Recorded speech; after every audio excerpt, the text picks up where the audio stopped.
Hi மக்களே, எல்லாரும் எப்படி இருக்கீங்க? பிக் பாஸ் தமிழ் சீசன் 9 பத்தி தான் பேச போறோம். இந்த வாரம் உண்மையிலேயே என்ன சொல்றதுனே தெரியல. சீசன் ஆரம்பிச்சதுல இருந்து இவ்வளவு மோசமான எல்லை மீறல்கள் எந்த சீசன்லயும் நடந்திருக்கான்னு தெரியல. ஆனா இந்த சீசன்ல நடந்திருக்கு. போட்டியாளர்கள் மாறி மாறி பயன்படுத்தின வசவுகள், வார்த்தைகள் ஐயோ காது கொடுத்து கேட்கவே முடியலங்க. திவாகருக்கும் வினோத்துக்கும் இடையில சின்ன சின்னதா செல்லச் சண்டைகள், வாக்குவாதங்கள்னு போயிட்டு இருந்தது. அதோட விட்டிருந்தா அது இயல்பா இருந்திருக்கும்.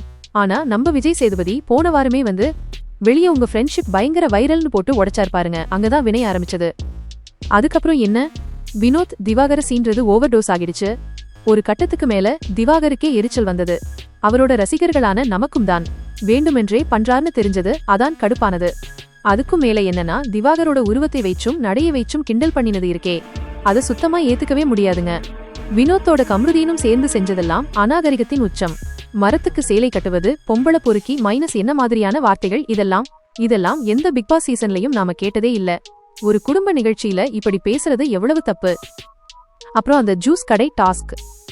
எப்போதும் திவாகர் கூடவே இருக்கும் பார்வதியே திவாகரை சாப்பாட்டு விஷயத்துல ரொம்ப மோசமா பேசிட்டாங்க. மற்றவங்க கிட்ட எகிரி பேசுற திவாகர் கூட பார்வதி கிட்ட அடக்கியே வாசிப்பார். ஆனா அந்த ஒரு கட்டத்துல அவராலேயே பொறுக்க முடியல. பொங்கி எழுந்துட்டார்னா நிலைமை எவ்வளவு மோசமா இருந்திருக்கும்னு யோசிச்சு பாருங்க. திவாகரும் சளைச்சவர் இல்லை. சண்டைன்னா சண்டை, ஆனா திரும்ப திரும்ப நீ எல்லாம் எனக்கு ஒரு ஆளே இல்ல, என்னுடைய பேக்ரவுண்ட் தெரியுமான்னு பேசுறது இருக்கு பாருங்க, அதுவும் ரொம்ப தப்பு. அவர் எதை மனசுல வச்சு அப்படி பேசுறாருன்னு அவருக்கே தான் தெரியும். கம்ருதீனோட வளர்ந்த விதம் பத்தி எல்லாம் பேச ஆரம்பிச்சிட்டார். இதுவும் வளர்ப்பு பத்தி பேசுறதுல வந்துடும். இன்னொரு பக்கம் அதே நீ எல்லாம் எனக்கு ஒரு ஆளே இல்லைங்கிற வார்த்தையை கம்ருதீன் துஷாரிடம் பிரயோகிச்சார். அதுவும் வார இறுதியில் விஜய் சேதுபதி முன்னாடியே. இந்த மாதிரி அநாகரிகமான செயல்கள் இந்த வாரம் ரொம்பவே ஓவர் டோஸ் ஆகிடுச்சு. இப்ப விஷயத்துக்கு வருவோம். இது எல்லாத்தையும் விட பெரிய ஏமாற்றம் என்னன்னா, நம்ம விஜய் சேதுபதியின் அணுகுமுறைதான். முதல் வாரம் ஆதிரை எழுந்து நிற்கலைன்னு அவரை வைத்து செய்தார். சரி, இந்த வாரம் இவ்வளவு பெரிய வார்த்தை மீறல்கள், அநாகரிகமான பேச்சுக்கள் நடந்திருக்கு.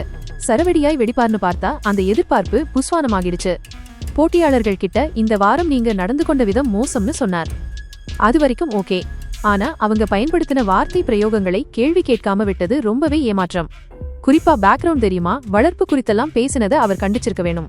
ஒரு பழைய சீசன்ல இதே வளர்ப்பு பத்தி ஒரு போட்டியாளர் பேசினப்போ நம்ம ஆண்டவர் கமல் சார் எவ்வளவு கடுமையா கண்டிச்சாருன்னு நமக்கு தெரியும்.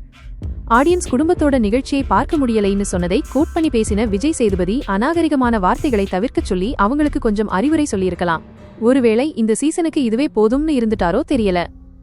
என்னை பொறுத்தவரை இந்த வாரம் போட்டியாளர்கள் எல்லை மீறிட்டாங்க. அதை சரி செய்ய வேண்டிய பொறுப்புல இருந்த நம்ம விஜய் சேதுபதி அதை மேம்போக்கா கையாண்டது பெரிய ஏமாற்றமே.